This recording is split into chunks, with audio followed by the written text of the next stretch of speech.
Ya, baik. Bismillahirrahmanirrahim. Assalamualaikum warahmatullahi wabarakatuh. Ya, teman-teman sekalian, saat ini kita akan mencoba menjelaskan interpretasi elektrokardiografi dengan saya Syahrul Lingkat. Ya, selama beberapa menit ke depan kita akan coba memaparkan bagaimana cara membaca strip EKG yang normal. Untuk penjelasan-penjelasan tentang terkait elektrokardiografi yang advance akan saya upload kembali video yang memaparkan hal-hal tersebut. Kali ini kita akan membahas dulu bagaimana menginterpretasi EKG yang basic. Teman-teman sekalian, EKG sebetulnya dipermudah dengan 3 huruf yang merupakan singkatan dari elektrokardiografi, ini teman-teman. Karena ketika kita mengartikan huruf-huruf tersebut atau memanjangkan huruf tersebut, kita akan menemukan singkatan-singkatan yang mewakili dasar dari ilmu elektrokardiografi tersebut. Baik, untuk kalimat atau huruf yang pertama adalah diawali dengan huruf E yang mewakili elektro, dimana kita ketahui bersama bahwa elektro ini adalah aktivitas listrik jantung. Aktivitas listrik jantung. Jadi di jantung sendiri ada 3 sumber listrik yang utama dan merupakan sumber listrik dasar daripada jantung manusia, yang dimana apabila terjadi gangguan listrik maka akan merusak sistem jantung manusia. Listrik tersebut adalah, yang pertama adalah S anode, AV node, dan yang ketiga serabut Purkinje. Itu untuk huruf pertama elektro, ya, yang mewakili E. Yang kedua adalah K. K tersebut dipanjangkan menjadi kardio, yang bahasa Indonesianya adalah jantung. Ya, saya kira teman-teman sekalian sudah mendapatkan materi tentang jantung, dan saya anggap bahwa materi jantung ini sudah dipahami, walaupun mesti untuk diulang kembali lagi. Yang selanjutnya adalah G. Huruf G. Huruf G ini adalah mewakili grafik, di mana grafik ini merupakan hasil rekaman aktivitas listrik jantung. Dan biasanya grafik inilah yang banyak memakan atau banyak memeras energi berpikir, karena di sini biasanya membutuhkan konsentrasi yang tinggi, walaupun atau meskipun sesungguhnya ini merupakan perhitungan yang ada dalam grafik ini merupakan perhitungan yang bisa dikatakan merupakan perhitungan anak-anak, bisa dikatakan anak sekolah dasar, ya. Tapi terkadang kita juga membutuhkan konsentrasi. Baik teman-teman sekalian, saya kira saya langsung saja ke bagaimana membaca strip EKG secara normal. Ya, yang harus kita pahami dulu, ya. Kita langsung ke grafik, ya, yang mewakili G, karena di grafik inilah yang seperti saya sampaikan tadi bahwa membutuhkan konsentrasi yang tinggi. Yang harus kita pahami dulu bahwa dalam EKG atau strip EKG hanya ada 2 kotak, ya. Kita lihat di sini, ya. Hanya ada 2 kotak sebetulnya di dalam sini. Yang pertama adalah kotak yang besar ini, yang saya perlihatkan ini, yang saya tunjuk dengan kursor. Dan yang kedua adalah kotak kecil yang ada di dalam kotak besar tersebut. Kalau kita mau jumlahkan, sebetulnya di dalam kotak besar ini ada 25 kotak kecil, di mana 5 ke samping, ya, dan 5 ke atas. Ini kalau kita perkalikan 5 kali 5 jadi 25 sebetulnya. Oke. Jadi satu kotak kecil itu mewakili, kalau kita perbesar dari satu kotak kecil tersebut, akan kita dapatkan, kita perbesar satu kotak kecil ini saya tuliskan di sini satu kotak kecil, ya. Jadinya ini merupakan kotak kecil yang diperbesar. Tinggi daripada kotak kecil ini adalah dengan angka 0,1, mewakili angka 0,1 milivolt, dimana kalau kita jabarkan atau kita artikan, ini merupakan tegangan listrik. Tegangan listrik tinggi daripada kotak kecil ini adalah tegangan listrik, dimana memiliki satuan milivolt. Dan lebar daripada kotak kecil ini adalah 0,04 detik, yang mewakili satuan waktu. Jadi kita bisa katakan bahwa strip EKG ini ke samping atau yang mendatar, yang horizontal, itu merupakan waktu daripada jantung atau aktivitas listrik jantung, yang tergambar di horizontal. Yang ke atas atau vertikal itu merupakan tegangan daripada listrik atau tegangan daripada aktivitas listrik jantung. Ya, kalau kita lihat teman-teman, ini juga perlu diingat bahwa kecepatan kertas kotak kecil horizontal. Nah, ini kita bahas kecepatan kertasnya itu sebetulnya merupakan kotak kecil horizontal. Jadi kalau kita lihat yang seperti saya sampaikan tadi, bahwa ini perhitungan anak SD. Kalau kita sampaikan tadi satu kotak besar ada 5 kotak kecil. Sama kalau 2 artinya 10 kotak kecil. Begitu pula seterusnya. Bahkan sampai 30 kotak besar tinggal dikali 5. 150 kotak kecil.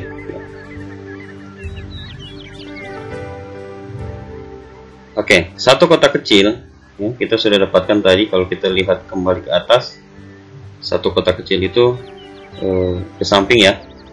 Nah, kita menghitung kecepatan atau waktunya itu 0,04 detik. Kalau 2 kotak kecil 0,08 detik. Ya, seterusnya juga begitu. 6 tinggal dikali 0,04 dikali 6 sampai 150 kotak kecil, artinya 6 detik. Kalau kita sampaikan bahwa 150 kotak kecil, berarti itu 6 detik kalau kita persingkat. Tapi karena sulitnya kita menghitung kotak kecil, misalnya yang ini, kita menghitung kotak kecilnya sulit, bahkan di klinik juga pasti akan sulit. Kita menghitung kotak besar saja cukup. Sehingga ketika kita mempersingkat 30 kotak besar, kita sudah mengetahui atau kita sudah dapat 6 detik. Nah, ini penting nanti dalam rangka bagaimana menghitung heart rate pasien kita ketika irama daripada gambaran EKG yang ditampilkan oleh hasil rekaman pasien kita menampilkan irama yang irreguler atau tidak teratur. Maka rumus 6 detik ini sangat dibutuhkan, atau pemahaman tentang bagaimana mendapatkan 6 detik itu sangat dibutuhkan. Kita lanjut. Interpretasi EKG strip ya teman-teman. Kita mulai dari pertama itu menentukan irama. Jadi secara basic atau dasar kita punya 9 langkah. Mungkin langkah ini masih banyak sebetulnya, bisa ditambahkan lagi, tapi ketika teman-teman sudah memahami 9 langkah ini menjadi pedoman utama dulu sebelum melangkah atau sebelum langkah-langkah yang mungkin bisa dipelajari selanjutnya. Yang pertama adalah menentukan irama atau tentukan irama. Tadi yang saya sampaikan ada yang namanya irama irreguler, ada yang reguler. Yang reguler atau teratur dan ada yang irreguler atau tidak teratur. Yang kedua adalah menentukan heart rate atau frekuensi nadi, normal atau tidak normal. Yang ketiga tentukan gelombang P normal atau tidak. Dan yang keempat, tentukan irama interval PR, normal atau tidak normal. Yang kelima, tentukan dalam gelombang Q, normal atau tidak. Dan keenam, tentukan kompleks KRS, normal atau tidak. Tentukan segmen ST. Nah, ini isoelektrik atau tidak, nanti kita pelajari bersama nanti. Yang kedelapan, tentukan gelombang T, normal atau tidak. Yang kesembilan, tentukan kesimpulan atau kesan apa yang didapat di gambaran EKG secara keseluruhan. Sinus yang merupakan irama yang paling normal dalam EKG atau listrik jantung manusia, dan atau tidak sinus yang lainnya, tentunya irama lainnya. Teman-teman, yang pertama kita akan menentukan irama.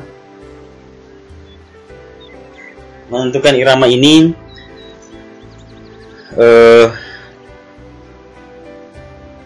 sebetulnya tidak begitu sulit bagi kita, hanya tinggal memperhatikan antara gelombang R ke R. Walaupun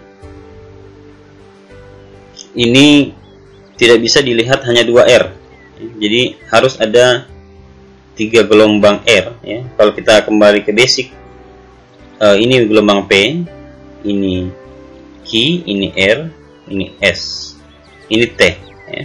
Jangan lupakan itu. Ini gelombang R, R, R. 3 gelombang R kita sudah bisa menentukan apakah iramanya teratur atau tidak teratur, irregular atau regular. Ya, kalau kita lihat ya secara objektif atau secara spesifik atau secara rinci, dari R ke R, dari R sini ke R sini, ini ada 1, 2, 3, 4, 5, 6 kotak besar.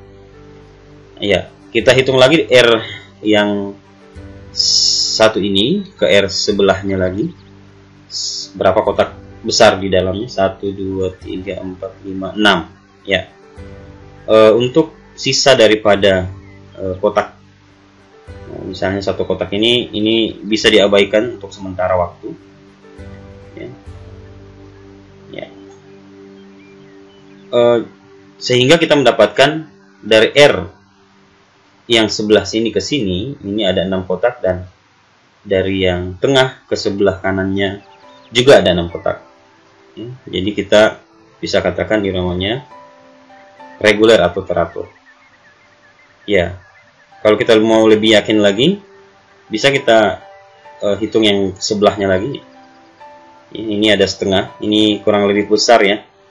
Tadi diabaikan karena terlalu kecil. Ini agak besar, kita simpan. Ini ya, ini 1, 2, 3, 4, 5. Jadi 5, tapi di sini ada setengah, di sini ada setengah. Kita bisa jumlahkan menjadi 6. Jadi kita bisa sampaikan bahwa ini kotak ini adalah 6 juga. Ini 6 tadi, ini 6. Berarti irama ini fix, dia regular. Bahkan ketika kita melihat di klinik, misalnya kita di klinik, apalagi kalau di IGD ya, butuh kecepatan ekstra, dengan eyeballing atau penglihatan saja ini sudah bisa dilihat reguler ya, atau teratur. Ya, yang selanjutnya adalah irama yang irreguler ya teman-teman. Contohnya ini sama dari R ke R, R, R, bisa beberapa R. Bahkan yang di bawah ini, gambaran yang di bawah ini memperlihatkan bahwa iramanya sudah tidak teratur ya, teman-teman. Iramanya tidak teratur, bisa kita lihat secara kasat mata, karena ini ada yang pendek, yang lain panjang ya. Ini panjang, ada lagi pendek, ini setengah pendek, bahkan ini sangat pendek. Kalau kita secara spesifik ya, atau secara rinci bisa menghitung 1, 2, 3, 4 ya. Dari R ke R 1, 2, 3, 4, 4 setengah sedikit, 1, 2, 3, 4. Kalau ini ditambah ke sini berarti jadi 5. Nah, ini saja, ini 4 dan ini 5 sudah tidak sesuai. Ini 1, 2, 3, 4, ini juga 5 ya. 1, 2, 3, 4. Ini juga 4. Ini 1, 2, 3 ya. Ini 3, ini 4, ini 5. Nah, itu yang dinamakan irama daripada gelombang EKG yang tidak teratur atau irregular. Teman-teman sekalian, ini ya, untuk penentuan irama. Jadi hanya 2 irama, irregular atau reguler dan reguler. Tidak ada irama yang lain. Langkah kedua yaitu menghitung heart rate. Heart rate ini dihitung dengan beberapa rumus. Ya. Sebetulnya kalau dibagi dari pembagian irama reguler dan irregular, heart rate itu dihitung berdasarkan irama. Ketika iramanya teratur, coba kita lihat ini irama teratur, gambaran EKG di atas, akan Anda hitung sendiri. Ya. Untuk menghitung heart rate pada irama yang teratur, kita menggunakan 2 rumus ini. 2 rumus ini. Ya. Biasanya kalau kita di klinik kita lebih suka menggunakan 2 rumus, rumus yang ini 300. Ya. Akan tetapi untuk latihan tidak mengapa. Kita menggunakan 2 rumus 300 dan 1500. 300 itu maksudnya untuk heart rate-nya 300 dibagi kotak besar antara R ya. Jadi kotak besar di antara ini kita dibagikan dengan angka 300 ya. Atau angka 300 dibagi dengan kotak antara R ke R ya. Begitu juga 1500 kita bagikan dengan kotak antara R ke R, tapi kotak yang kecil, bukan kotak yang besar. Kalau tadi kotak yang besar, ketika dia angka 300 kita bagikan kotak besar antara R. Kalau yang 1500 kita bagikan kotak kecil antara R. Ya. Mungkin ada yang bertanya dari mana angka 300 dan dari mana angka 1500 ya, teman-teman sekalian. Kalau kita kembali ke atas tadi, tidak mengapa kita sorong ke atas ya supaya lebih paham. Kenapa bisa angka itu 300? Sebetulnya heart rate itu kita inginkan dalam 1 menit. Dalam 1 menit itu kan ada 60 detik ya, teman-teman sekalian. Ya. 60 detik. Kalau kita di sini 6 detik ya, 6 detik itu kan tadi kotak besarnya 30 kotak besar. Kalau kita menjadikan 60 detik artinya apa? Ya benar, bahwa 6 dikali 10 dan ini juga bisa dikali 10. 30 dikali 10 menjadi 300. Begitu juga kalau menggunakan kotak kecil, 150 dikali 10 menjadi 1500. Jadi sebetulnya rumusnya dari 1 menit atau 60 detik. Makanya muncul angka 300 yang sebetulnya mewakili 60 detik dan 1500 yang mewakili sama 60 detik atau 1 menit. Karena kita mencari heart rate itu dalam 1 menit ya, yang kita hitung. Baik, itu untuk irama yang teratur ya, teman-teman sekalian. Kalau irama yang tidak teratur ya, irama yang tidak teratur kita harus menggunakan rumus. Teman-teman bisa lihat bahwa dari strip ini sudah kita perlihatkan tadi bagaimana caranya, bahwa ini merupakan irama yang tidak teratur secara kasat mata. Artinya kita menggunakan rumus mencari heart rate dengan irama yang tidak teratur. Ya, rumusnya adalah sigma. Kalau dalam bahasa matematika ini merupakan jumlah ya, kompleks QRS dalam 6 detik. Jadi sigma atau jumlah kompleks QRS, yang dimaksud dengan kompleks QRS adalah QRS.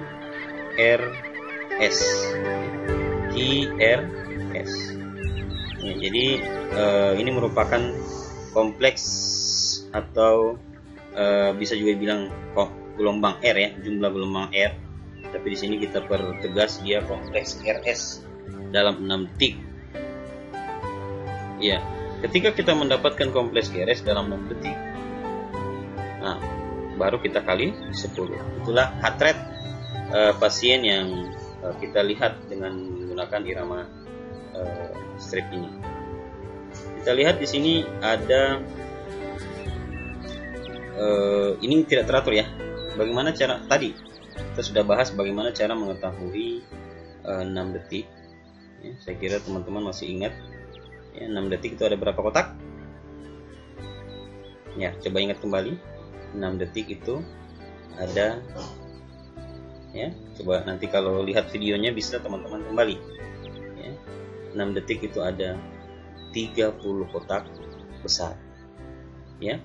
Supaya lebih paham sama-sama kita hitung ya. 1 2 3 4 5 6 7 8 9 10 11 12 13 14 15 16 17 18 19 20 21 22 23 24 25 26 27 28 29 30 kotak besar ya. Karena 30 kotak besar, maka ini yang berapa detik teman-teman? Ya, ini bisa kita sampaikan ini menjadi ya benar 6 detik ya. Detik ya, bukan menit. 6 detik ya, karena kita sudah punya 6 detik ya, kalau kita di klinik atau kita di rumah sakit bisa menghitung kotak besar ya. Makanya tadi jangan menghitung kotak kecil karena kita akan kesulitan menghitung kotak kecil. 30 kotak besar menjadi 6 detik.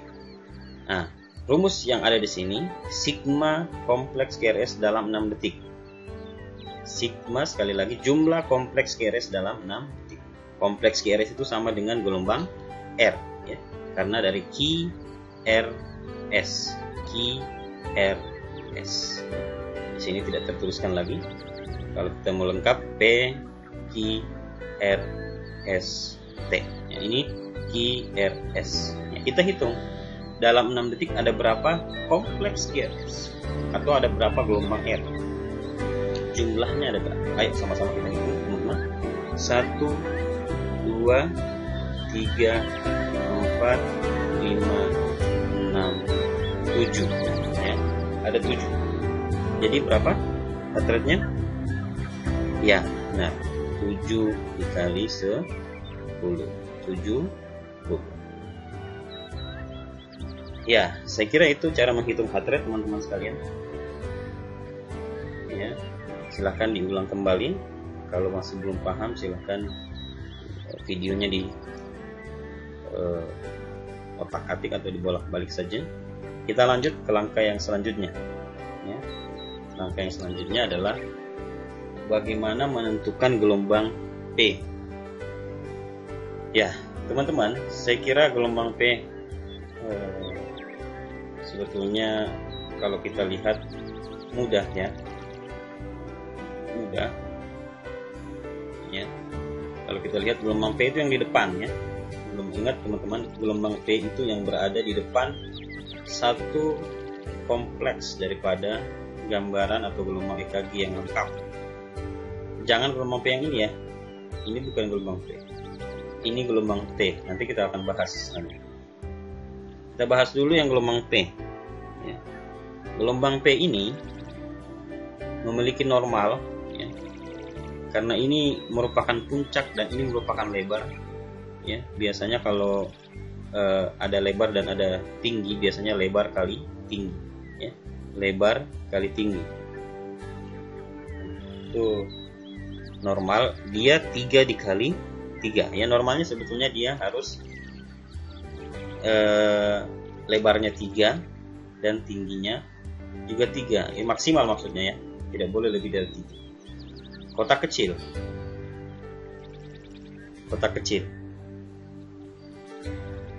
ya, kotak kecil ya, lebar kita lihat di sini 0,04 sampai 0,12 detik. Ini maksudnya tadi ya, kurang dari 3 kotak kecil. Dari awal P sampai akhir P. Dari awal P sampai akhir P. Nah, kita bisa lihat dari garis merah ini sebetulnya dipertegas bahwa inilah awal dari P dan ini akhir dari P. Begitu juga tinggi. Dia tingginya 0,1 sampai 0,3 mV. Masih ingat? Jadi semua lebar atau setiap satu kotak kecil lebarnya harus dikali 0,04. Ini jangan lupa ya. Ini harga mati ya. Dua angka ini angka mati ya, 0,1. Dua angka ini tidak akan berubah sampai mungkin bisa dikatakan hari kiamat ya. Ini merupakan lebar dan tinggi daripada kotak kecil yang ada di EKG. Ya, kalau kita lihat tinggi tadi, saya ulang bahwa dari dasar ini garis dasar merah ini sampai ke puncak dasar yang garis ini merupakan tinggi. Jadi, kalau kita lihat ini tingginya ada 1. Sebetulnya tidak sampai 1 ya, tapi kita paskan atau kita buat menjadi 1 saja, tidak mengapa ya. Kalau kita 1 berarti 1 dikali 0,1 berarti tingginya untuk yang gambaran di atas ini adalah 0,1 mili. Masih normal ya. Kalau yang ini lebarnya berapa? 2 dikali 0, ini kan kita lihat hitung ya, 1, 2 lebar. Berarti 0,04 dikali 2 menjadi 0,08 ya, 0,08. Artinya lebar P 0,08, tinggi daripada P ini 0,1. Normal karena masih di bawah atau di dasar 3x3 kotak kecil. Ya, biasanya kepentingan daripada gelombang P ini mengetahui kelainan di atrium. Seperti yang kita ketahui bahwa jantung terbagi atas atrium yang bagian atas dan atrium yang bagian bawah, dan ventrikel yang bagian bawah. Nah, ketika kita ingin melihat gangguan pada jantung bagian atas, biasanya kita lihat pada gelombang P, apakah ada masalah atau tidak. Kita akan jelaskan di banyak pertemuan tentang tutorial EKG selanjutnya. Kita lanjut dulu, bagaimana menentukan interval PR ya teman-teman. Bagaimana menentukan interval PR? Interval PR ya bisa kita lihat dari garis merah ini. Awal daripada P ya, masih ingat kan ini awal daripada P, dan awal daripada gelombang R ya, atau gelombang Q. Tidak disampaikan di sini interval PQ, tapi interval PR, karena dianggap bahwa R yang ada di sini awalnya adalah Q sebetulnya. Jadi sampai di sini ya, ini merupakan awal Q ya, awal Q. Tapi penyebutannya bukan interval PQ, tapi interval PR, karena ini awal awal sebetulnya awal kompleks QRS ya. Penyebutannya menjadi interval PR. Ya, dia hanya lebar saja yang kita lihat pada interval PR ini, hanya menentukan lebar daripada interval PR, tidak menentukan tinggi. Kita lihat, kalau kita hitung sama-sama dari awal P, 1, 2, 3, 4, ada 4 ya, ada 4 kotak kecil antara awal P dan awal Q ya. Kalau ada 4 artinya setiap kotak ini 0,04 menjadi 0,04 dikali 4, 0,6 atau 0,16. Jadi lebarnya masih normal, karena lebar normal adalah 0,12 sampai 0,20 ya, detik.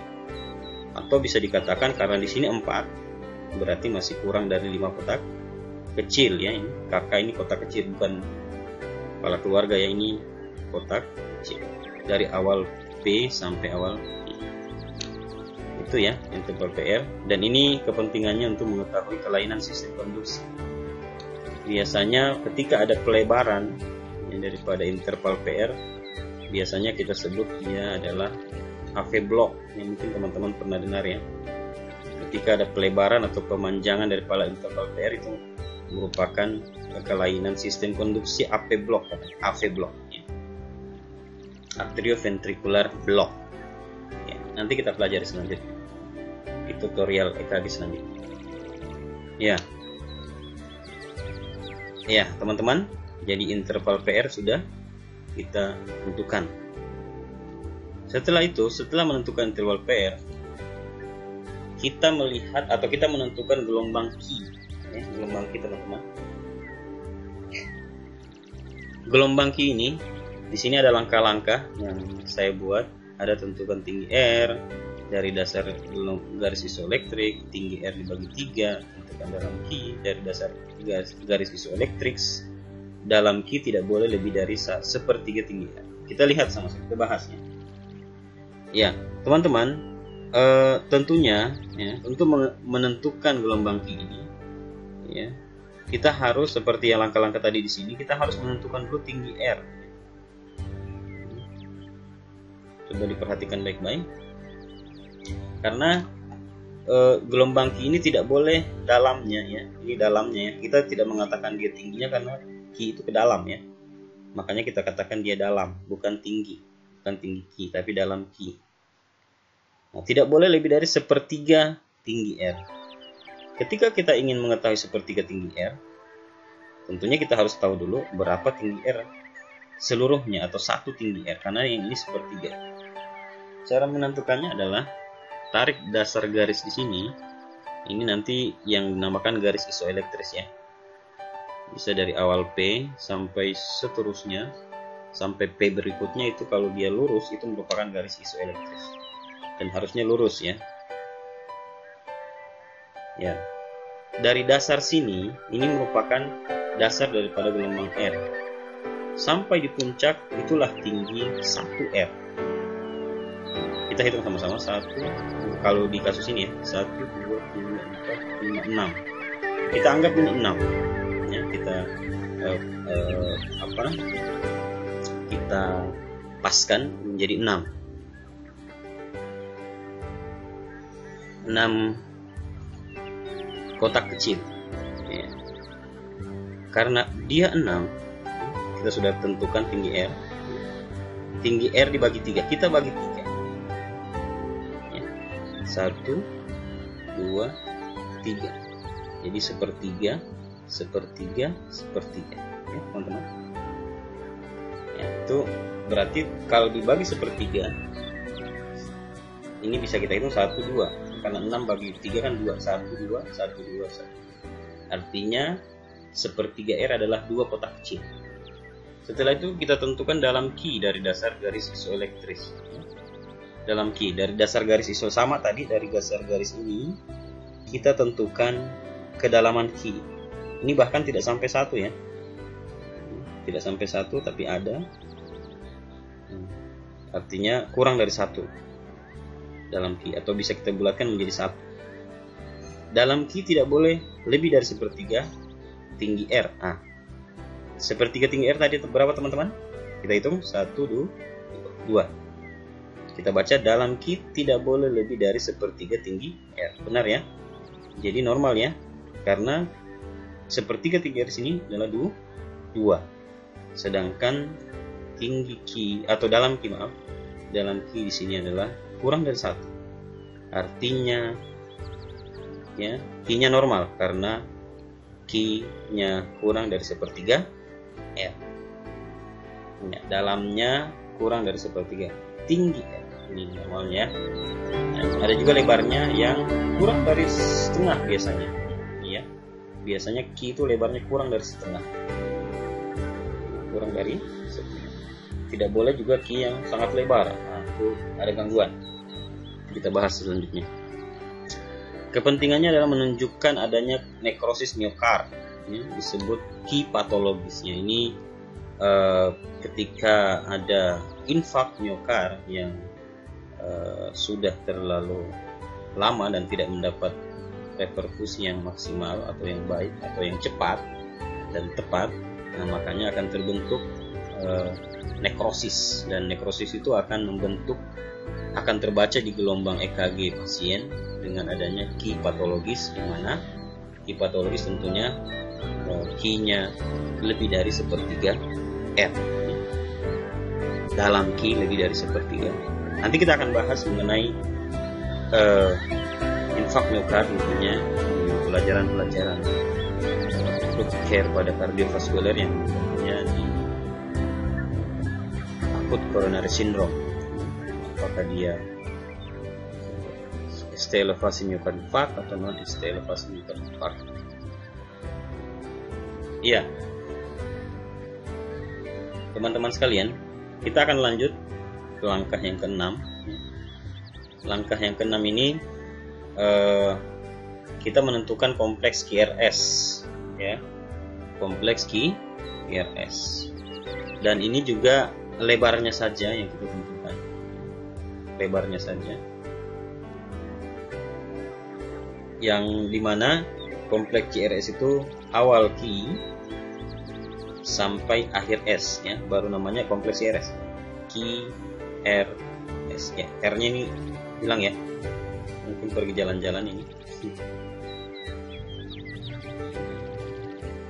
Jadi di sini QRS, ya, normal kurang dari 3 kotak kecil, ya, kita hitung ya, 1, 2, tidak sampai 3, ya. Makanya dia normal. Ini lebarnya 0,06 sampai 0,12 detik sampai 3, ya. Dan ini 1,5 kotak kecil sampai 3 kotak kecil dari awal Q sampai akhir. Ini kepentingannya biasanya adalah melihat ketika dia terjadi pelebaran kompleks QRS ini biasanya impuls listrik tidak lagi berasal dari S anode, sebagai listrik utama daripada jantung yang pertama, ya, kemungkinan berasal dari tempat lain, ya, berasal dari serabut Purkinje ketika masih normal, tetapi ketika tidak normal kemungkinan berasal dari pencetus listrik yang abnormal, yang mungkin kita akan bahas selanjutnya, ya. Kita lanjut dulu teman-teman ke langkah ke-7 yang menentukan segmen ST, ya. Segmen ST ini kita bisa lihat dari sini, ya, yang saya sampaikan tadi. Inilah namanya garis isoelektris, ya, garis isoelektris. Segmen ST itu adalah akhir daripada S, awal daripada T, ya teman-teman. Kita lihat di sini, akhir daripada S, awal daripada T itu adalah lembah di sini, ya, kaki gunung ya bisa dibilang. Ini jadi belokan daripada kedalaman naik ke atas itu sampai di kaki gunung T. Ini merupakan segmen, inilah yang namanya segmen ST, segmen ST, ya. Segmen ST ini seharusnya garis isoelektris ini, ya, atau dia segaris, ya, dari akhir S titik, ya, biasa kita sampaikan di sini titik J sampai T. Ini titik J atau J point, dibelokan S ini. Kan saya sudah menunjukkan, ya. Kalau kita lihat di sini ada contoh ini. Nah, ini ST-nya baseline, ya. ST segment is at baseline, ya, harusnya di garis isoelektris ini. Terus ST segment is elevasi, ya, elevate, ya. Jadi dia naik. Ini ST-nya tidak segaris lagi. Coba lihat tunjukkan. Nah, ini tidak normal. Ini ada ada infark, kemungkinan ada infark. Dan ini yang segmen ST is depressed, ya. Nah, ini kalau dia turun, depresi. Nah, ini ada iskemik daripada otot jantung, teman-teman sekalian. Jadi kepentingannya adalah elevasi, injury atau infark itu ya. Kalau yang ini tadi infark, ada infark apakah di akut ya. Ada juga depresi, iskemik, efek atau efek obat-obat juga bisa terjadi ya pada yang depresi. Sebetulnya kalau iskemiknya berkepanjangan bisa menyebabkan infark. Ya nanti kita jelaskan pada tutorial acute coronary syndrome ya. Yang jelas bahwa ST segmen adalah harus sejajar atau segaris dengan garis isoelektris normalnya ya. Baik, langkah yang ini contohnya ya sebetulnya sindrom koroner akut. Nanti kita jelaskan di pertemuan atau video-video tutorial yang lain ya, yang lebih detail ya. Tapi kalau kita lihat di sini memang ada peningkatan ya. Bisa dilihat ini sangat jauh dari dasar garis isoelektris segmen ST ya. Oke. Ya. Ini selanjutnya. Nah ini bagaimana mengetahui jamnya ya. Kita bahas di acute coronary syndrome. Ini juga. Ya.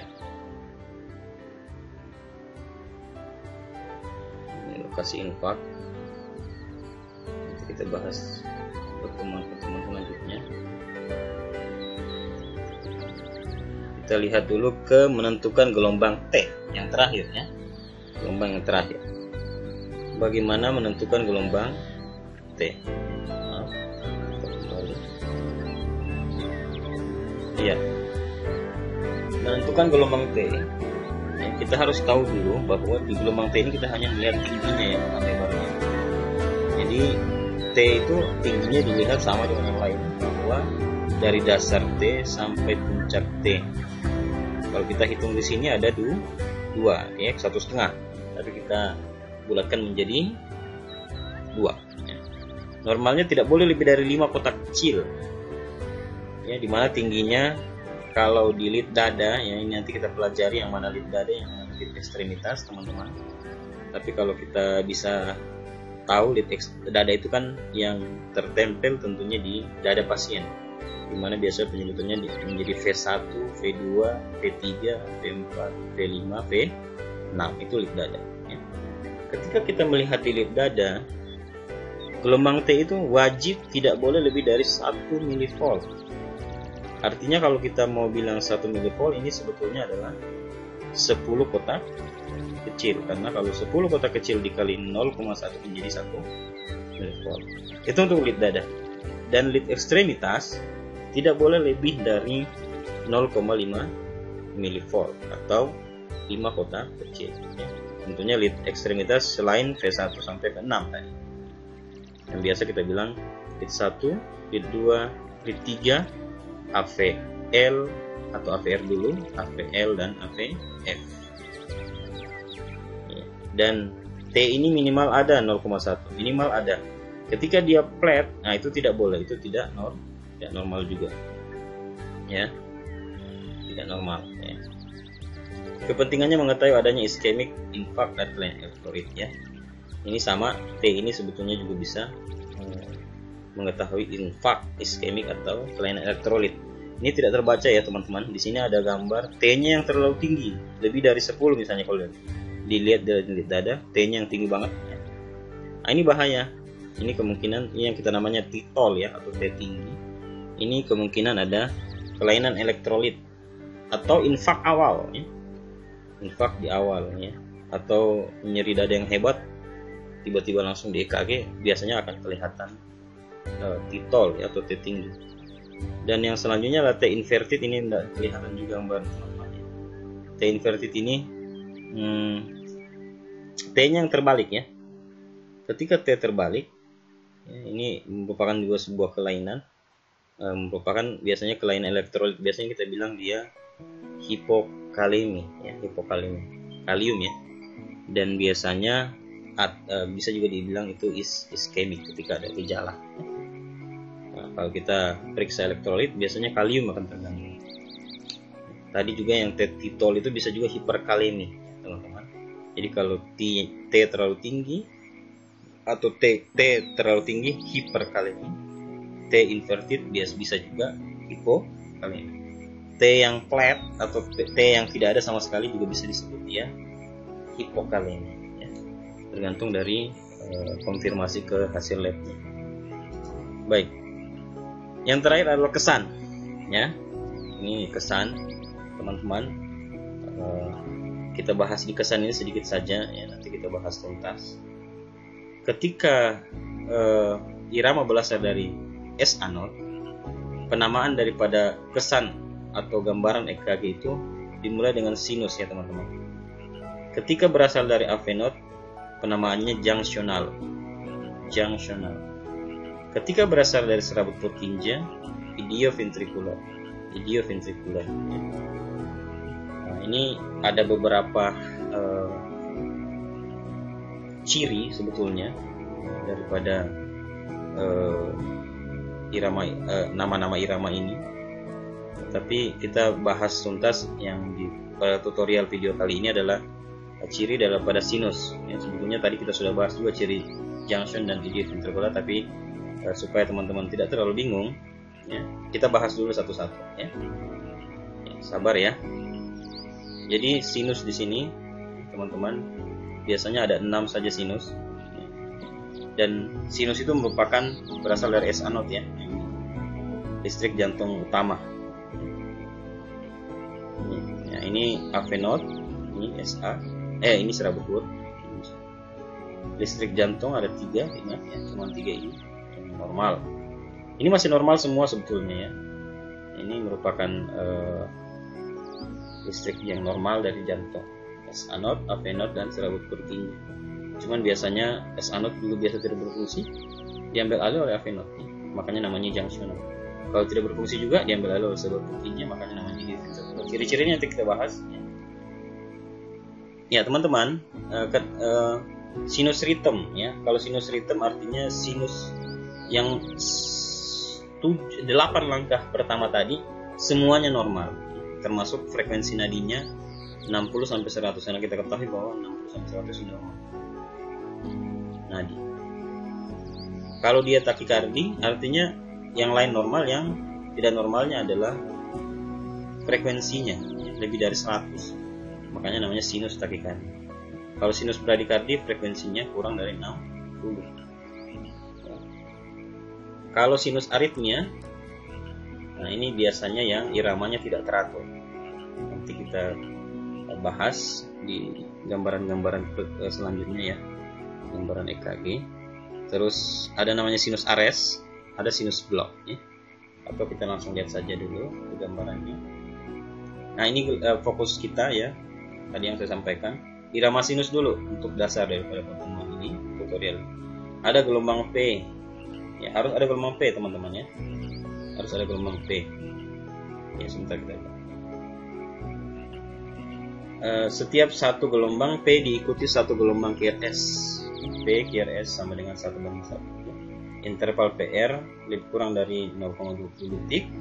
Gelombang QRS harus sempit atau normal. Ketika interval PR, nah ini ciri sebetulnya bisa menjelaskan ciri daripada junctional.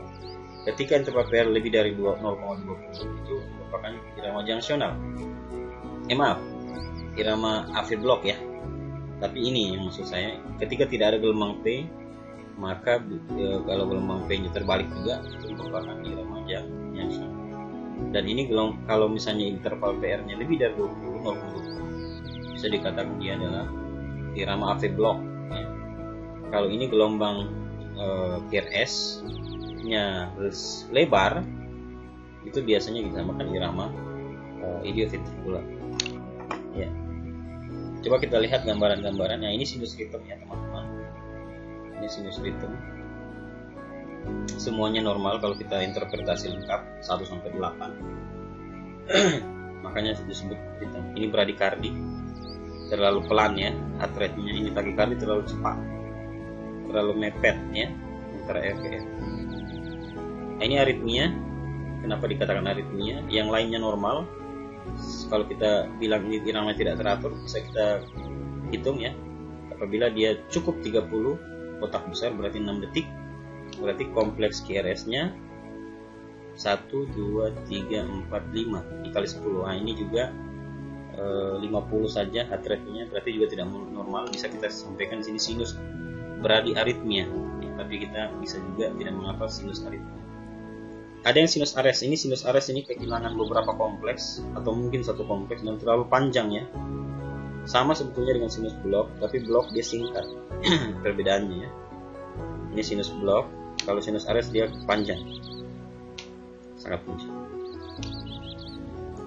Ya, teman-teman sekalian. Ya. Dan kalau dikatakan bahwa sinus ares itu tidak berlaku kelipatan, kalau kita tampilkan di sini beberapa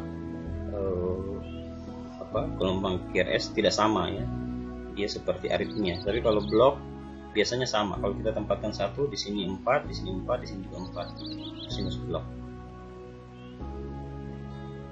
Jadi kalau sinus ares tidak berlaku kelipatan, kalau sinus blok berlaku kelipatan atau 4, 4, 4, 4 sama.